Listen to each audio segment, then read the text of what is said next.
بسم اللہ الرحمن الرحیم۔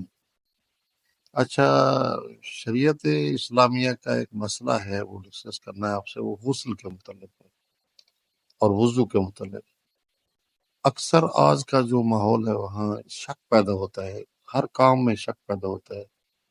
وضو بھی جب انسان کر لے، مطلب مکمل کر لے، آخر پر ہو، وضو کرتے کرتے آخر پر ہو، تو اس کو شک گزرتا ہے کہ میرے اعضاء مکمل دھوئے ہیں یا نہیں، بائیں ہاتھ پر میں نے پانی ڈالا ہے یا نہیں، دائیں ہاتھ پر میں نے ڈالا ہے یا نہیں، چہرہ میں نے دھویا ہے یا نہیں، مسح کیا ہے یا نہیں، یا غسل میں نے مطلب پہلے 3 لوٹے میں نے سر پر ڈالے ہیں یا نہیں، پھر بائیں کندھے پر بھی میں نے پانی صحیح ڈالا ہے یا نہیں، دائیں پر ڈالا ہے یا نہیں، نیت صحیح کی ہے یا نہیں۔